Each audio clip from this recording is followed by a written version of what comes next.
The presentations are take a little bit longer from each other because it's the same team that who will evaluate the coffee from all competitors today.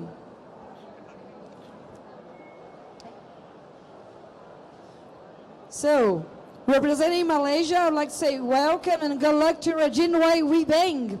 Now, an applause for our competition, please. Sorry, judges, because I'm having coughing, so just in case I cough halfway. Okay, so can I have the music, please? Are you ready?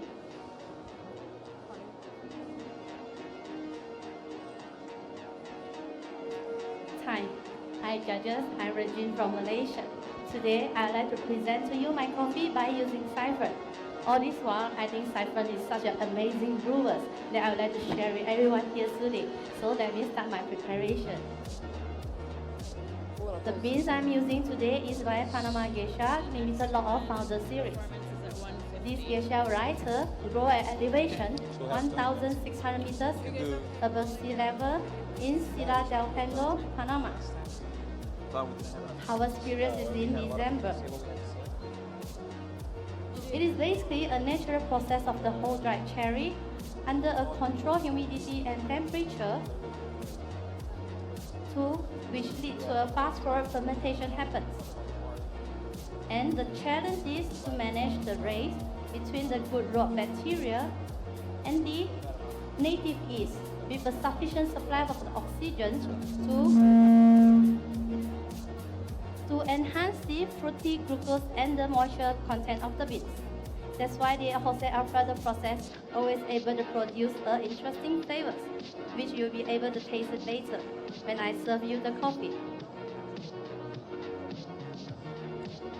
The ratio I'm using today is 14.7, 13.7 grams of coffee grounds with 200 grams of water, heated up for 150 seconds, where we have tested many times that under this 150 seconds, under my double boiling concept, will be bring out the sweetness and potential of the beans. And we decided to roast the beans with a lighter profile with Artron 85. And this fast roasting profile will be able to highlight the sweetness and the flavors of the beans. And I'm using Comandante hand grinder for my brew today because it's able to produce a consistent grind size. And now I'd like to invite you to take down the tasting notes so that you'll be able to enjoy the coffee. For the aroma, the first thing come into my mind will be the pink to red color kind of fruit. So you will get pink guava and plum. For the flavor, it's almost identical to the aroma. You will still get the red to pink color kind of fruit, pink guava, apricot, and as sweet as molasses.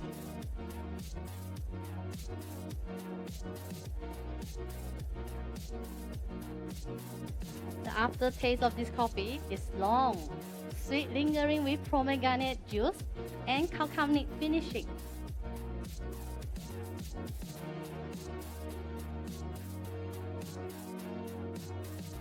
With the elegant acidity playing at the back of your mouth. It reminds me of malic acid such as red apple.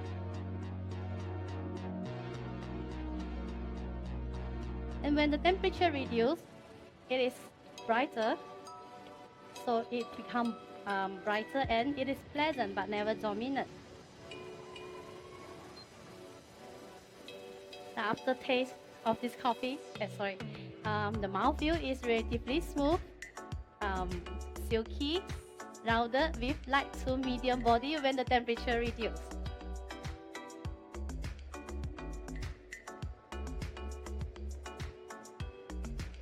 Overall, I will say it is a complex coffee, very distinct in its flavors and aroma.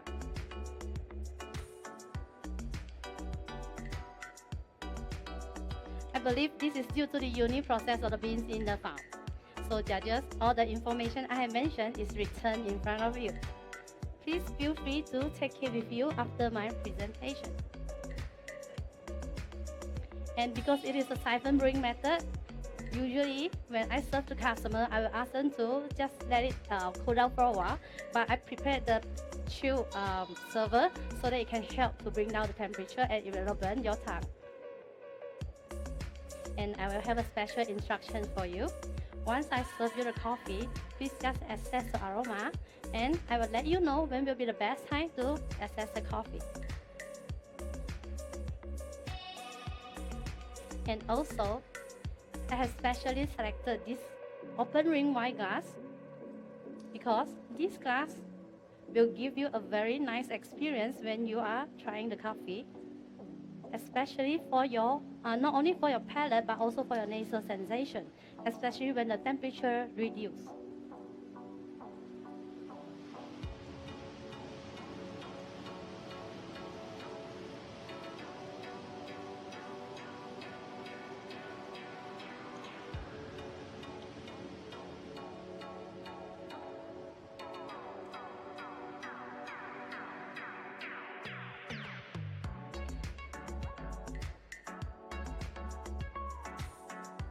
So now this is the waiting period, so I'm sorry to keep you waiting.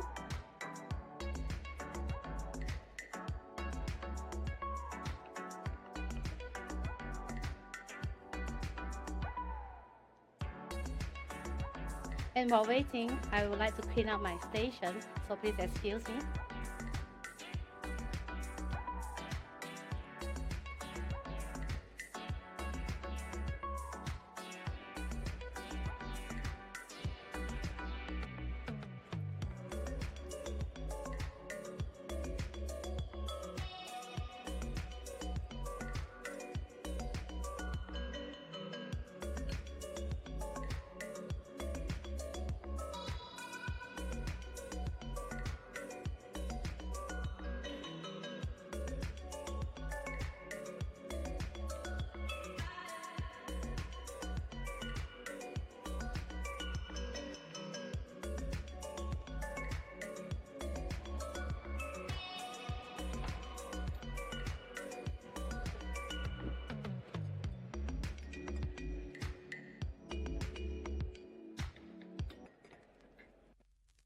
Now I'd like to share with you the reason I choose siphon.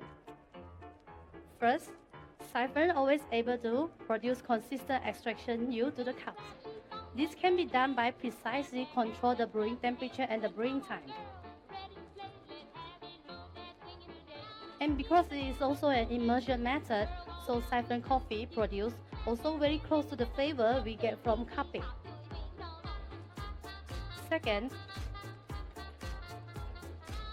siphon coffee apply very well to my concept of how double boiling can change the physical structure of the water in coffee brewing. In siphon, the water has undergone double boiling process. First phase, boiling in the kettle, and the water is transferred into the siphon. This is the second phase. In this stage, the kinetic energy is slowly built out from the first phase. It's used to break the water molecules into a smaller clumps, and this change of the physical structure change of the water will also change the taste of the water. And in siphon, in double boiling method, the oxygens play a role in gentle oxidation the coffee to produce a better tasty cup. So the key word here is gentle, because if you boil the water too intensively and too long, the high kinetic energy will break the water break the hydrogen bonding and create a lot of free molecules. And this will lead the free molecules enter easily to the coffee ground and dissolve too much of the bitter component. That's why the correct amount of oxidation can be achieved through double boiling the water at the appropriate duration to create a better tasty cup. Now, you may assess the aroma. Remember, just assess the aroma.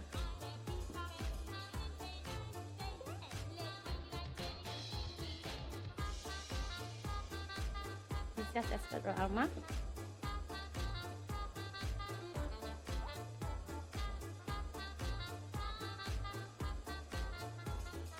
Please just assess the aroma. Now, meanwhile, let me highlight my keynotes of my presentation today.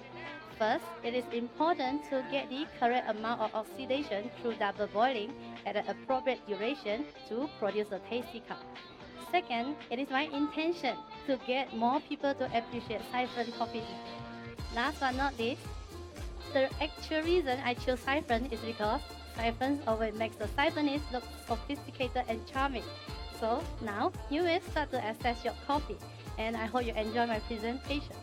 Okay, please remember, drink direct from the vessel. With that, I call for time. A round of applause to Malaysia. Oh my goodness.